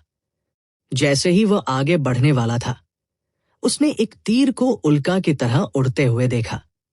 तीर हवा में फैल गया, अपने पीछे एक लंबी, ज्वलंत पूंछ छोड़ गया। बीरांशु को एक खतरनाक आभा महसूस हुई और उसकी आकृति चमक उठी, इस बेहद तेज तीर को चकमा दे रही थी। बैंग! तीर हवा में फट गया और एक उग्र सदमे की लहर सभी दिशाओं में फैल गई। अन्य चरम यिन संप्रदाय के शिष्य जो समय पर चकमा नहीं दे सकते थे, वे सभी हवा में उड़ गए। वैदेही ने धनुष की डोरी वापस खींच ली। उसने बैंगनी धनुष को तब तक खींचा जब तक कि वह पूर्णिमा की तरह न दिखे, क्योंकि उसने उसे बीरांशु की ओर इशारा किया। बीरांशु, तुम क्या करने की कोशिश कर रहे हो? कृपाण और तलवारों की कोई आंखें नहीं होती। चूंकि ये एक प्रतियोगिता है, इसलिए मृत्यु अपरिहार्य है। यदि अर्जुन देव हार जाते हैं, तो श्रवण अर्जुन देव के जीवन को नहीं बख्शेंगे। बीरांशु ठंडे भाव से हवा में खड़े हो गए। उसने कुछ डर के साथ वैदेही के हाथ में धनुष को देखा। बीरांशु ने बिना किसी कारण के उज्जवल भविष्य के साथ एक सच्चे उत्तराधिकारी को खो दिया था। जब उसने अर्जुन देव को जमीन पर गिरते देखा, तो उसे नफरत हो गई कि वह उसे मौके पर ही नहीं मार सकता। हालांकि यहां वैदेही के साथ यह असंभव था। बीरांशु ने अपनी आस्तीन जोर से लहराया और अर्जुन देव को एक गहरी नजर दी। फिर उन्होंने शेष चरम यिन संप्रदाय के शिष्यों को बड़े कदमों के साथ दूर ले गए। वैदेही ने राहत की सांस ली। सौभाग्य से बीरांशु ने अपना रास्ता जबरदस्ती नहीं किया, अन्यथा दोनों पक्ष घायल हो जाएंगे और किसी का भी अच्छा अंत नहीं होगा। छोटे भाई अर्जुन, क्या तुम ठीक हो? वैदेही ने अर्जुन देव से पूछा, क्योंकि उसने अपनी पीठ पर प्राचीन बैंगनी धनुष रखा। अर्जुन देव ने सिर हिलाया और कहा, मैं ठीक हूं। मैं गंभीर रूप से घायल नहीं हूं। हरमन अरोड़ा ने जिज्ञासा से पूछा, क्या मैं पूछ सकता हूं कि ताइजी यिन्यांग फ्लेम डायग्राम कौन सी मार्शल तकनीक थी? मैंने इसके बारे में पहले कभी कैसे नहीं सुना। उस ताइजी यिन्यांग फ्लेम आरेख ने यिन और यांग की 2 विशेषताओं को पूरी तरह से मिला दिया, जिससे इसकी ताकत सामने आई। इसने अर्जुन देव, एक मेडल ग्रेड मार्शल सम्राट, को बीरांशु की पूर्ण शक्ति वाली स्ट्राइक को बिना किसी नुकसान के रोकने की अनुमति दी। जिज्ञासु न होना कठिन था। अर्जुन देव ने सिर हिलाया और कहा, मैंने इसे खुद बनाया है। जब दूसरों ने यह सुना तो उनकी आंखों में संदेह चमक उठा। उन्होंने नहीं सोचा था कि अर्जुन देव इतनी गहन मार्शल तकनीक बना सकते हैं। उन्होंने इसे सिर्फ एक बहाने के रूप में लिया। हालांकि काश्तकारों के पास हमेशा अपने रहस्य होते थे। हरमन अरोड़ा पूरी तरह से उत्सुक थे और इस मामले को आगे बढ़ाने का उनका इरादा नहीं था। चहल ने जमीन की ओर देखा, श्रवण की ओर, जो कमर के आधे हिस्से में कटा हुआ था। फिर उन्होंने फिर से अर्जुन देव की ओर देखा। उसकी आंखों की गहराई में एक मुश्किल से पता लगाने वाला डर दिखाई दिया। अर्जुन देव ने उम्मीद नहीं की थी कि यह व्यक्ति इतना निर्णायक होगा।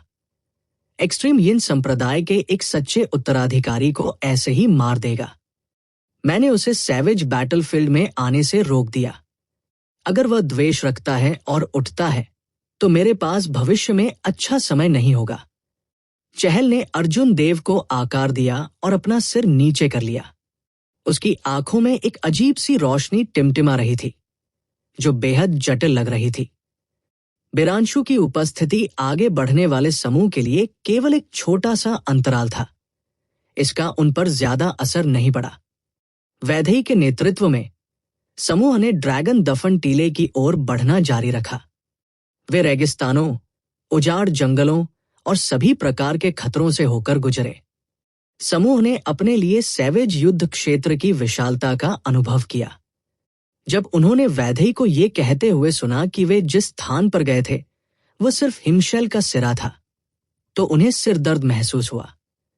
हालांकि उन्हें बहुत कुछ प्राप्त भी हुआ।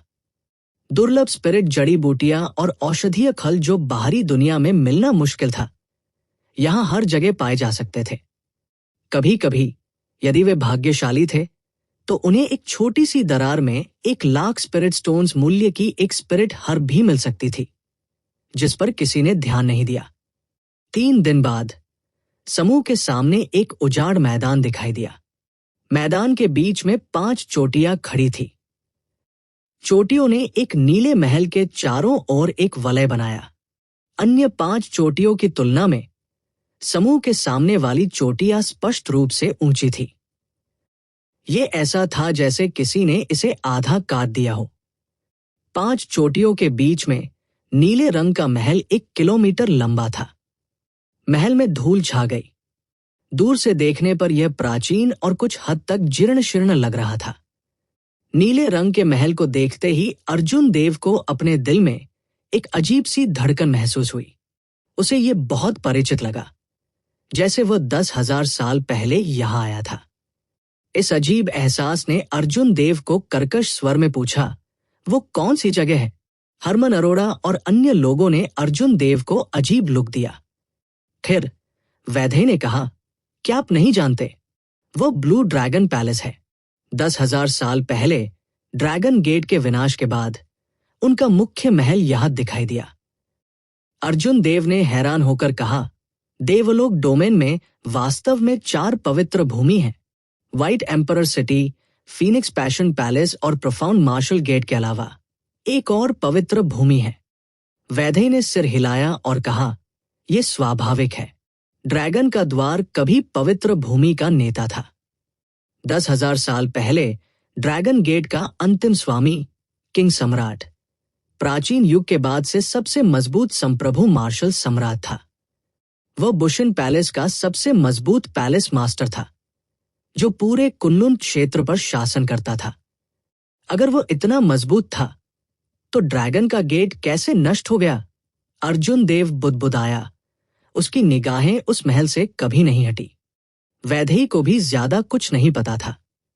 उसने अस्पष्ट रूप से उत्तर दिया, इसका आपके स्काई डोम दायरे के देवलोक राजवंश से कुछ लेना देना है। जहां तक बारीकियों की बात है, कोई नहीं जानता। बाद की पीढ़ियां केवल ये जानती हैं कि देवलोक राजवंश और ब्लू ड्रैगन पैलेस लगभग एक ही समय में नष्ट हो गए थे। अर्जुन देव को उस महल के लिए एक तड़प महसूस हुई। उसने पूछा, क्या हम अंदर जा रहे हैं? जब दूसरों ने यह सुना तो वे सभी फूट फूट कर मुस्कुराए। हरमन अरोड़ा ने समझाया, सॉवरेन मार्शल सम्राट किंग सम्राट द्वारा छोड़े गए महल में कौन प्रवेश नहीं करना चाहता, परंतु कोई प्रवेश नहीं कर सकता। थंडर किंग, जिसे 5,000 साल पहले सबसे मजबूत आक्रामक शक्ति के रूप में जाना जाता था, ने अंदर घुसने की कोशिश की लेकिन असफल रहा। अंत में वह घायल भी हो गया। अर्जुन देव चौंक गया। उसने अभिमा से पूछा, क्या उसने जो कहा वह सच है? अभिमा ने सिर हिलाया और कहा, 5 पर्वतों में से प्रत्येक एक प्रकार की विशेषता का प्रतिनिधित्व करता है। वे एक 5 एलिमेंट्स एब्सोल्यूट सीलिंग एरे बनाते हैं और इस दुनिया के समय और स्थान को लॉक कर देते हैं। उस समय थंडर किंग ने पहाड़ के आधे हिस्से को काट दिया, लेकिन उस पर 100 वर्षों तक 5 एलिमेंट्स एब्सोल्यूट सीलिंग फॉर्मेशन द्वारा भी हमला किया गया था। अर्जुन देव ने संदेह के साथ पूछा, 100 साल तक हमला करने से आपका क्या मतलब है? अभिमा को इसकी गहरी याद थी। उसने कहने से पहले एक पल के लिए सोचा, यह 100 साल को एक पल में संकुचित करने जैसा है। ये सिर्फ एक तलवार है, लेकिन ये आपको 100 साल तक चोट पहुंचाने के लिए पर्याप्त है। 100 साल के लिए एक तलवार, 100 साल के लिए एक तलवार। ये सुनने के बाद अर्जुन देव मदद नहीं कर सके, लेकिन गहरी सोच में डूब गए। वास्तव में ऐसी मार्शल तकनीक थी। ये वास्तव में अकल्पनीय था। चलिए चलते हैं। यहां कोई उड़ने वाले राक्षसी जानवर नहीं है। हम सीधे वहां उड़ सकते हैं। वैधाई ने अपना हाथ लहराया और उसके कंधे पर गहन सूर्य पक्षी खुशी से चहक उठा। फिर इसने अपना असली रूप प्रकट किया। समूह ने धीरे से जमीन से धक्का दिया और प्रोफाउंड सनबर्ड की चौड़ी पीठ पर उतरा। समूह अन्य काश्तकारों को भी हवा में उड़ते हुए देख सकता था, या तो उड़ने वाले स्पिरिट बीस्ट्स या युद्धपोतों पर सवार हो रहे थे। वे सभी एक ही दिशा में चले गए, सैवेज बैटलफील्ड, ड्रैगन दफन टीला। दुनिया में कई स्पिरिट बीस्ट थे जिनके नाम में ड्रैगन शब्द था। उदाहरण के लिए बाण ड्रैगन, कुंडलित ड्रैगन, पृथ्वी ड्रैगन, बाण ड्रैगन और आग ड्रैगन। उनमें से कई प्रकार के थे और वे सभी बहुत मजबूत थे। हालांकि ये सच्चे ड्रैगन नहीं थे। अमर युग में भी सच्चे ड्रैगन पौराणिक पवित्र जानवर थे। उनके पास चौंकाने वाली जादुई ऊर्जा और विशाल जादुई क्षमताएं थी। कई मजबूत अमर कल्टिवेटर उनका कोई मुकाबला नहीं कर रहे थे। मार्शल युग के जन्म के बाद से किसी ने भी कभी एक सच्चा ड्रैगन नहीं देखा था। उन्होंने केवल कुछ अवशेष देखे थे। यहां तक कि अवशेषों में निहित ड्रैगन माइट भी नियमित मार्शल सम्राटों के लिए असहनीय था। जैसा कि नाम से पता चलता है, ड्रैगन दफन टीला एक ऐसी जगह थी जहां ड्रैगन को दफनाया जाता था। इसके अलावा वे सभी सच्चे ड्रैगन थे। ड्रैगन दफन टीला सम्राट के युद्ध से पहले से ही सैवेज युद्ध क्षेत्र में मौजूद था। कई लोगों का यह भी मानना था कि ड्रैगन दफन टीला अमर युग में लंबे समय से अस्तित्व में था। कोई भी निश्चित रूप से नहीं जानता था कि ड्रैगन दफन टीला कब अस्तित्व में था। वे केवल इतना जानते थे कि यहां ट्रू ड्रैगन की एक महत्वपूर्ण संख्या दफनाई गई थी। हर ट्रू ड्रैगन कब्र में एक विशाल खजाना था। स्पिरिट ट्री जो ट्रू ड्रैगन के अमर क्यूई के साथ उगते थे, और दुर्लभ फल जो ड्रैगन के खून से उगते थे। ड्रैगन क्यूई से दूषित होने के 10,000 वर्षों के बाद जो विशेष अयस्क दिखाई दिए, वे सभी अमूल्य खजाने, लुभावने खजाने थे। एक नई ट्रू ड्रैगन गुफा के उजागर होने के बाद सैवेज युद्ध क्षेत्र की अन्य निषिद्ध भूमि और यहां तक कि अमर संप्रदाय अवशेष भी कम आकर्षक हो गए। इस बार सैवेज बैटलफील्ड में आने में वैधई का मुख्य लक्ष्य ट्रू ड्रैगन गुफा थी। 50 किलोमीटर सामने आकाश में प्रकाश के काले धब्बे दिखाई दिए। अर्जुन देव ने अपनी आध्यात्मिक भावना को एक रेखा में केंद्रित किया और दूर की ओर देखा। उन्होंने पाया कि यह आकाश में बहने वाला एक काला तूफान था। हर जगह रेत और चट्टानें उड़ रही थी। तूफान के रास्ते में पहाड़ और पेड़ सभी टुकड़े टुकड़े हो गए थे। कई मजबूत राक्षसी जानवर तूफान का बिल्कुल भी विरोध नहीं कर सके। एक पल में वे तूफान में डूब गए और खून के तालाब में बदल गए। वो क्या है? हवा में उड़ने वाले काश्तकारों ने दूर से देखा और सामने के अजीब दृश्य का भी पता लगाया। हालांकि उनकी मानसिक ऊर्जा अर्जुन देव की तरह मजबूत नहीं थी। वे केवल कुछ धुंधले दृश्य देख सकते थे और महसूस कर सकते थे कि कुछ गड़बड़ है। हालांकि वे स्पष्ट रूप से नहीं देख सकते थे कि क्या हो रहा था। दूरी होने की वजह से हरमन अरोड़ा को साफ दिखाई नहीं दे रहा था। हालांकि हवा में खून की हल्की गंध ने उसे भौहें चढ़ा दी। उन्होंने कहा, ऐसा लगता है कि ये ड्रैगन दफन टीले की दिशा में है। मुझे आश्चर्य है कि ये क्या है। वैधई की चमकीली आंखें कुछ देर तक देखती रहीं। फिर उसने शांति से कहा, ये एक सच्चा ड्रैगन स्टॉर्म है। ऐसा लग रहा है जैसे किसी ने ट्रू ड्रैगन गुफा का दरवाजा खोल दिया हो। चूंकि एक सच्चा ड्रैगन स्टॉर्म है, इसलिए ये एक खाली गुफा नहीं होनी चाहिए। Boom, boom, boom. True dragon storm की गति अद्वितीय थी। चाय का एक बर्तन बनाने में लगने वाले समय से भी कम समय में हर कोई सामने का दृश्य स्पष्ट रूप से देख सकता था। वे तुरंत चौंक गए। उस काले तूफान ने आकाश और जमीन को 1 किलोमीटर तक फैला हुआ जोड़ दिया। इससे पहले ऊंचे पहाड़ भी चींटियों की तरह महत्वहीन लगते थे। किसान और भी महत्वहीन थे। भागो! अन्य किसान चौंक गए। बिना कुछ कहे वे किनारे की ओर भाग गए। किसी की हिम्मत नहीं हुई कि वह इस तूफान का डटकर सामना करे। एक तूफान जो एक पर्वत शिखर को भी समतल कर सकता है, ये वास्तव में कितना मजबूत था। किसी ने इसकी कल्पना करने की हिम्मत नहीं की। शायद केवल मार्शल ऋषि ही जीवित रह सकते हैं, यदि वे प्रवेश करते हैं। वैधे ने धीरे से छलांग लगाई और गहन सूर्य पक्षी के पंखों के नीचे छिप गई। उसने कहा, इधर-उधर मत भागो। आप सभी गहन सूर्य पक्षी के पंखों के नीचे छिप जाओ।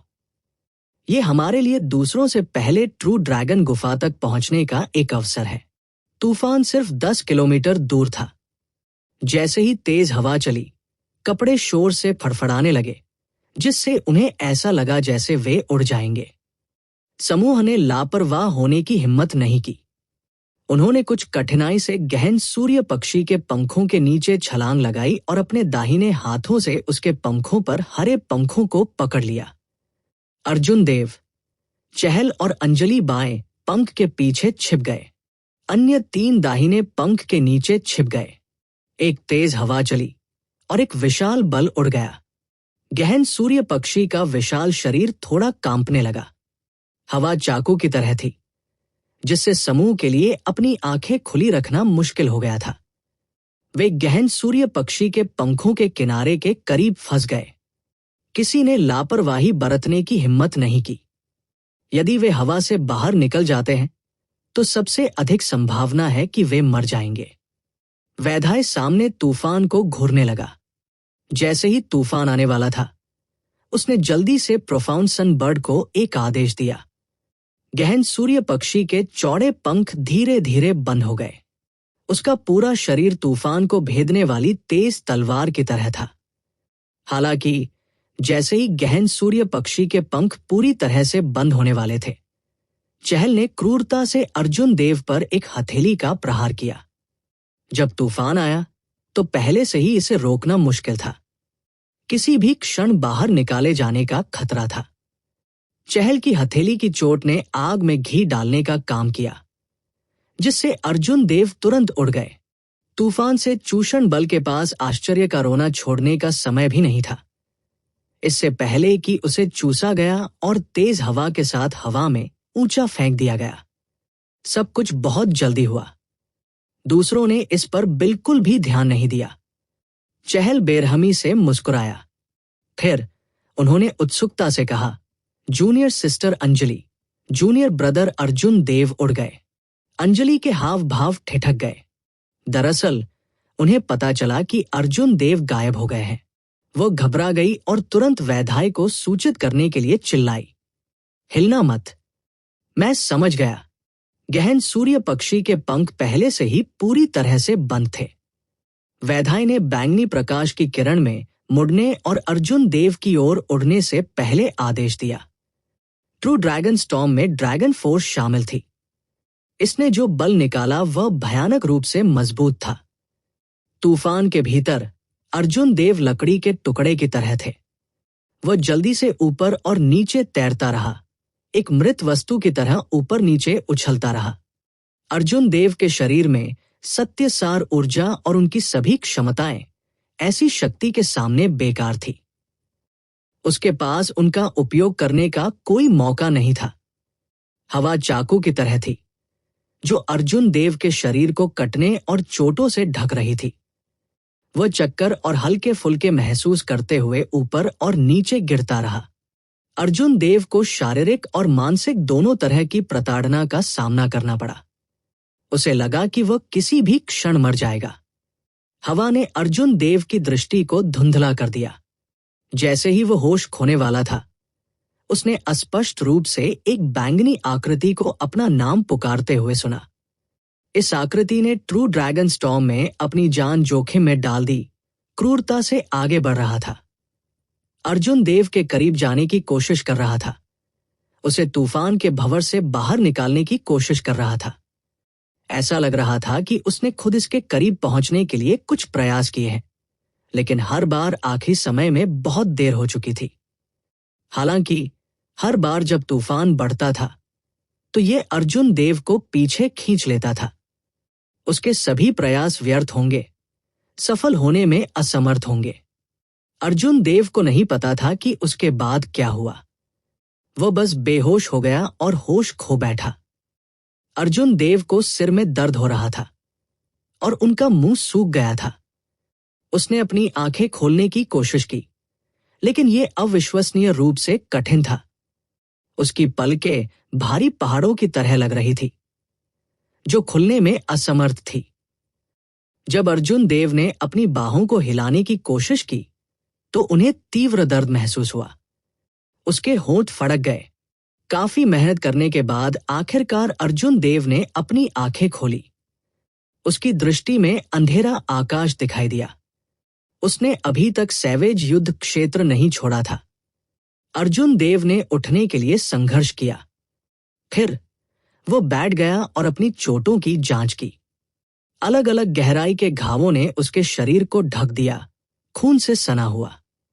हर बार जब वह चलता था तो उसे अत्यधिक दर्द महसूस होता था। सौभाग्य से ये सिर्फ बाहरी घाव थे, अधिक गंभीर उनकी आंतरिक चोटें थी।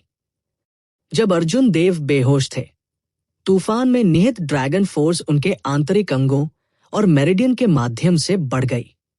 अर्जुन देव के हृदय, यकृत, पित्ताशय की थैली, प्लीहा और फेफड़े सभी को अलग अलग डिग्री की क्षति हुई। यदि वह एक साधारण व्यक्ति होता तो उसके आंतरिक अंग बहुत पहले ही कुचल दिए जाते। अर्जुन देव ने चुपचाप बैंगनी थंडर दिव्य मंत्र प्रसारित किया और उनकी सत्य सार ऊर्जा के संचलन में अधिक बाधा का अनुभव नहीं हुआ। हालांकि उनके मेरिडियन कुछ हद तक घायल हो गए थे, इसलिए उन्होंने बिना किसी संयम के अपनी सत्य सार ऊर्जा को उजागर करने की हिम्मत नहीं की। हवा में एक हल्की खूनी गंध आ रही थी। अर्जुन देव ने अपना सिर घुमाया और चारों ओर देखा। कई राक्षसी जानवरों की लाशें आसपास बिखरी हुई थी। यह अभिमा की करनी चाहिए, अर्जुन देव ने मन ही मन सोचा। फिर उन्होंने अपनी आध्यात्मिक भावना को अमर आत्मा की अंगूठी में भेजा। उसने पाया कि अभिमा पाताल लोक के खूल के पास चुपचाप पड़ी हुई है। उसकी सांसें सो जाते ही थी। अर्जुन देव ने अपनी आध्यात्मिक भावना को वापस ले लिया और अपनी कुछ शक्ति को पुनः प्राप्त किया। फिर वो खड़ा हुआ और अपने परिवेश को आकार देने लगा। जब अर्जुन देव ने चारों ओर देखा तो उन्होंने दूर से राक्षसी जानवरों के साथ उजाड़ मैदानों को देखा। अंधेरी जगह कुछ खतरनाक लग रही थी। उसके पीछे कुछ ही दूरी पर एक ऊंची चोटी नहीं थी जो बादलों को छेद रही थी। कुछ ही दूरी पर खड़े अर्जुन देव बेहद महत्वहीन लग रहे थे। अजीब बात है, ऐसा लगता है कि मैं पहले भी यहां आया हूं। अर्जुन देव ने थोड़ा भौहें चढ़ाई और गहरी सोच में प्रवेश किया। फिर उसकी आंखें चमक उठीं। उसे अचानक याद आया कि यह ब्लू ड्रैगन पैलेस था जिसे उसने कभी दूर से देखा था। हालांकि उस समय वो बहुत दूर था। पांचों चोटियां एक दूसरे के बहुत करीब दिख रही थी। हालांकि जब वह करीब आया तो उसने पाया कि चोटियां 1 किलोमीटर दूर थी। अप्रत्याशित रूप से मैं यहां उड़ गया। अर्जुन देव ने कुछ कदम बढ़ाए और उनकी दृष्टि चौड़ी हो गई।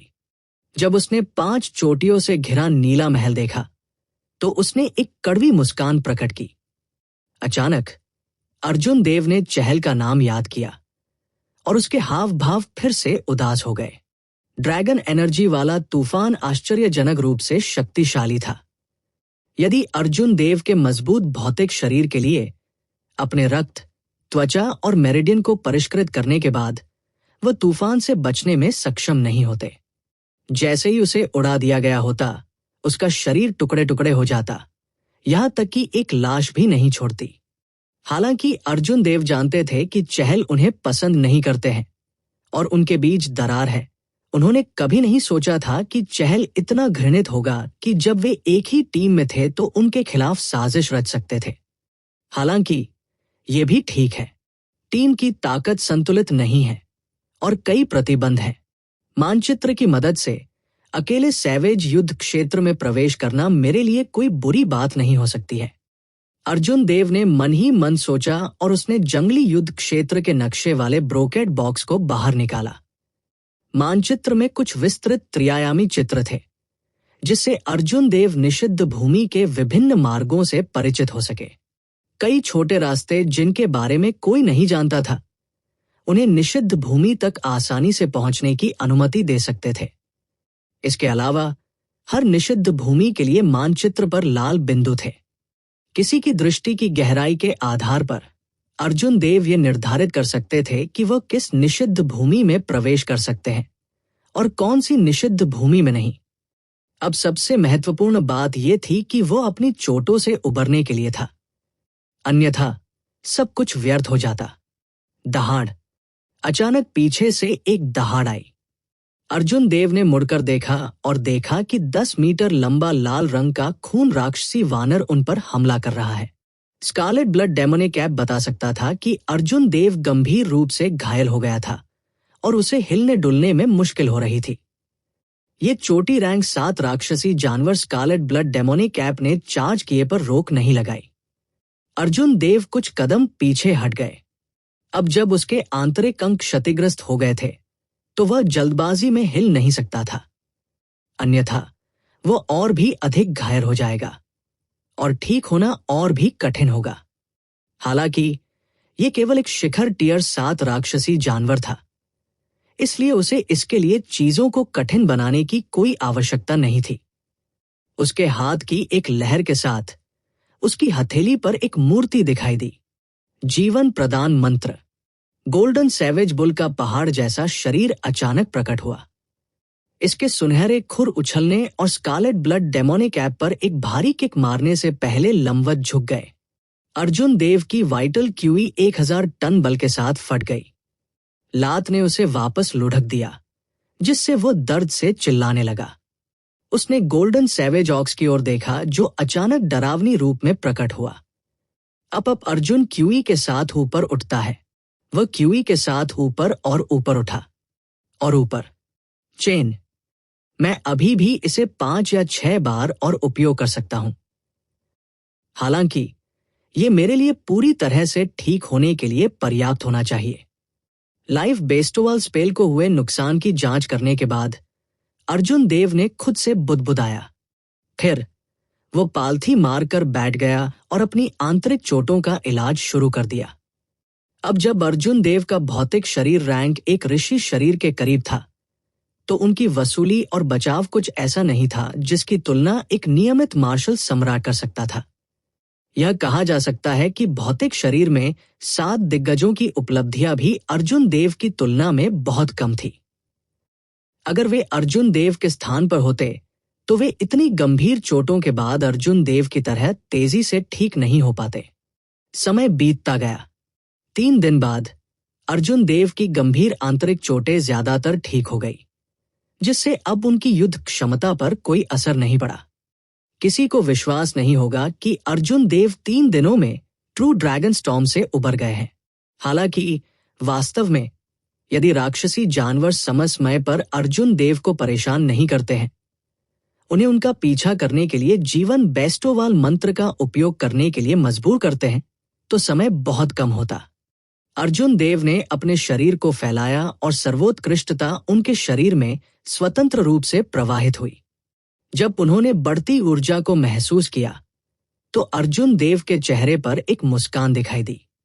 एक राक्षसी जानवर अर्जुन देव के पास से उड़ गया। मूल रूप से यह अर्जुन देव को निशाना बना रहा था। हालांकि जैसे ही अर्जुन देव खड़े हुए, उन्होंने अनजाने में जो आभा छोड़ी, उसने राक्षसी जानवर को चौंका दिया, जिससे वह जल्दी से भागने के लिए प्रेरित हो गया। अर्जुन देव मंद मंद मुस्कुराया। वो राक्षसी जानवर को कैसे भागने दे सकता था? उसने एक ब्लू ड्रैगन टेल व्हिप को अंजाम दिया और उसका पीछा किया। उसकी आकृति चमक उठी और उसकी मुट्ठियां हवा की तरह हिल गई। Band, band, band. Arjun Dev की मुट्ठियों पर सर्वोत्कृष्टता फट गई, जिससे जोर से गड़गड़ाहट हुई। कुछ ही घूंसे में उसने राक्षसी जानवर को मार डाला। अंत में अर्जुन देव ने एक राक्षसी जानवर को मारने के लिए अपनी शक्ति पर भरोसा किया था। पिछले कुछ दिनों से उसके दिल पर जो धुंध छाई हुई थी, वो बह गई थी। अर्जुन देव ने सामने 2 किलोमीटर की चोटियों के बीच के खाली क्षेत्र को देखा और गहरी सोच में प्रवेश किया। उस समय थंडर किंग भी इस जगह में प्रवेश नहीं कर सकता था। उसे बाहर ब्लॉक कर दिया गया था। हालांकि जब अर्जुन देव ने इसे बाहर से देखा तो उन्हें इसमें कुछ भी अजीब नहीं लगा। अर्जुन देव ने चोटियों से घिरे धूल भरे नीले महल को गहराई से देखा। वो अपने और इस महल के बीच एक रहस्यमय संबंध महसूस कर सकता था। अर्जुन देव ने धीरे से जमीन से धक्का दिया और उनके हाथ में एक चट्टान दिखाई दी। फिर उसने एक गहरी सांस ली और उसे अपनी पूरी ताकत से उछाल दिया। बल के समर्थन से चट्टान हवा में उड़ गई। जैसे ही ये 2 चोटियों के करीब आया, अर्जुन देव ने अपनी आंखें चौड़ी की और ध्यान से देखा। कुछ अजीब हुआ। जैसे जैसे चट्टान करीब आती गई, चट्टान की सतह धीरे धीरे खराब हो गई, जिससे सरसराहट की आवाज आने लगी। फिर ये धीरे धीरे हवा में गायब हो गया। वहां स्पष्ट रूप से कुछ भी नहीं था। हालांकि चट्टान ऐसी लग रही थी जैसे उसने 100 वर्षों के प्राकृतिक अपक्षय का अनुभव किया हो। अर्जुन देव के हाव भाव गंभीर हो गए। कुछ देर सोचने के बाद उसने एक राक्षसी जानवर को पकड़ लिया और उसे फेंक दिया। शिव, चोटियों के बीच की खाली जगह में एक निराकार बाधा लग रही थी। जैसे ही राक्षसी जानवर ने उसे छुआ, एक तेज तलवार की रोशनी उसकी छाती में घुस गई। अर्जुन देव की आंखों में वही क्रिया दोहराई गई। ये स्पष्ट रूप से केवल एक पल था। हालांकि अर्जुन देव ने तलवार की रोशनी को राक्षसी जानवर के विभिन्न हिस्सों में छेदते हुए देखा। जब तलवार की रोशनी फीकी पड़ गई तो राक्षसी जानवर का शरीर फट गया, लाल रंग की रोशनी के झुरमुट में बदल गया और गायब हो गया। 100 साल के लिए एक तलवार, 100 साल के लिए एक तलवार। ऐसा अजीबोगरीब सीन अर्जुन देव के लिए आंखें खोलने वाला था। उसके दिल में सदमा अवर्णनीय था। पहले चट्टान के अपक्षय ने समय और स्थान को सील करने वाले 5 तत्व निरपेक्ष सीलिंग फॉर्मेशन की भयानक अवधारणा को नहीं दिखाया था। हालांकि जिस तरह से राक्षसी जानवर की मृत्यु हुई, उससे अर्जुन देव को समझ में आया कि यह संरचना कितनी भयानक थी। इस तलवार को कोई नहीं तोड़ सकता था। जब तक कोई समय और स्थान को नियंत्रित नहीं कर सकता, 100 साल को एक पल में संघनित नहीं कर सकता, तब तक कोई दूसरा रास्ता नहीं था। कम से कम अर्जुन देव ने महसूस किया कि इस गठन को तोड़ने का कोई तरीका नहीं है। भविष्य में जब अर्जुन देव की साधना बढ़ी और उनके क्षितिज चौड़े हुए, तो उनका एक अलग दृष्टिकोण हो सकता है। हालांकि इस समय अर्जुन देव केवल इतना ही सोच सकते थे। वो बहुत आगे नहीं देख सकता था। अर्जुन देव ने उस शिखर पर नजर डाली जिसे थंडर किंग ने काट दिया था। उसे दुख हुआ। यह गठन इतना भयानक था कि यह समय और स्थान को भी नियंत्रित कर सकता था। हालांकि थंडर किंग अभी भी एक तलवार के प्रहार से चोटी के आधे हिस्से को काटने और भागने में कामयाब रहा। ऐसा लगता है कि इस जगह में प्रवेश करने का कोई रास्ता नहीं है। जैसे ही अर्जुन देव ने धूल से ढके नीले महल को देखा, वो इसके लिए तरसने लगा। हालांकि उसने अभी भी असहाय होकर आह भरी। वैधाई की बात सुनने के बाद अर्जुन देव को यकीन हो गया कि किंग सम्राट देव वंश के पूर्वज से संबंधित है। 10,000 साल पहले ड्रैगन गेट की पवित्र भूमि और देवलोक राजवंश के बीच एक बड़ी लड़ाई हुई होगी। वैधाई ने जो कहा उसके अनुसार किंग सम्राट उस समय बुशिन पैलेस के पैलेस मास्टर थे। कहने का तात्पर्य यह था कि देवलोक राजवंश ने सिर्फ ड्रैगन गेट से लड़ाई नहीं की। इसके बजाय इसने कुनलुन क्षेत्र के पूरे देवलोक डोमेन से लड़ाई लड़ी। ये कल्पना करना कठिन था कि स्काई डोम क्षेत्र के देवलोक राजवंश में इतनी भयानक ताकत थी। अर्जुन देव वास्तव में देखना चाहते थे कि इस सीलबंद ब्लू ड्रैगन पैलेस में क्या है। शक्तिशाली संप्रभु मार्शल सम्राट किंग सम्राट के लिए एक 5 तत्व पूर्ण सीलिंग फॉर्मेशन बिछाने के लिए जो समय और स्थान को नियंत्रित कर सकता था। यहां तक कि थंडर किंग जैसा मजबूत व्यक्ति भी प्रवेश नहीं कर सकता था। ज्यादा सोचने का कोई मतलब नहीं था। सीलबंद ब्लू ड्रैगन पैलेस को एक आखिरी बार देखने के बाद अर्जुन देव ने इस जगह को छोड़ने और अपनी खेती बढ़ाने के लिए अर्थ एसेंस फ्रूट का सेवन करने के लिए एक बिल्कुल सुरक्षित जगह खोजने की तैयारी की। आप इसे इतने लंबे समय से देख रहे हैं। क्या आप वास्तव में अंदर जाना चाहते हैं? अभिमा ने अमर आत्मा की अंगूठी से धीरे धीरे पूछा। किसी बिंदु पर जाग गया। अर्जुन देव ने सिर हिलाया और कुछ भी नहीं छिपाया। ये ब्लू ड्रैगन पैलेस मुझे एक बहुत ही परिचित एहसास देता है। ऐसा लगता है जैसे मैंने इसे कई साल पहले देखा है। अभिमा ने कहा, मेरे पास तुम्हें अंदर जाने का एक तरीका है। हालांकि यदि आप 5 तत्व पूर्ण सीलिंग फॉर्मेशन में प्रवेश करते हैं तो ब्लू ड्रैगन पैलेस के दरवाजे संभवतः नहीं खुलेंगे। उस समय थंडर किंग की फुल पावर स्ट्राइक इसे बिल्कुल भी हिला नहीं सकती थी। उनके अनुसार यह ब्लू ड्रैगन पैलेस अपने आप में एक मजबूत गुप्त खजाना है। यह अमर युग के अमर उपकरण से कमजोर नहीं है।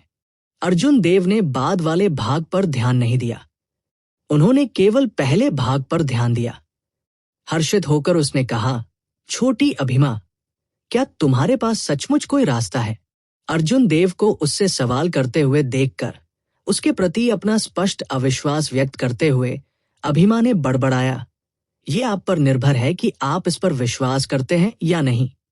किसी भी मामले में आपके पंख सख्त हो गए हैं। एक मौका है। अभिमा के रवैये से पता चलता था कि वो बहुत आत्मविश्वासी थी। इतने लंबे समय तक उनके साथ बातचीत करने के बाद अर्जुन देव ने उनके गुस्से को अच्छी तरह से समझा। उसने जल्दी से माफी मांगी। मैं गलत था। छोटे अभिमा, मुझे बताओ कि कैसे प्रवेश करना है। 5 तत्व पूर्ण सीलिंग गठन एक ऐसा गठन था जो सम्राट रुद्र को भी रोक सकता था।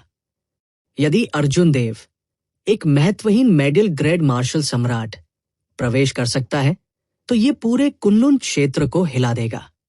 अभिमा ने अमर आत्मा की अंगूठी से उड़ान भरी और अपना असली रूप प्रकट किया। फिर वो अर्जुन देव को तब तक आगे ले गई जब तक कि वे पहाड़ के आधे हिस्से से पहले नहीं आ गए। आओ, चलो उड़ते हैं। अभिमा ने मोर्चा संभाला और ऊपर कूद गया।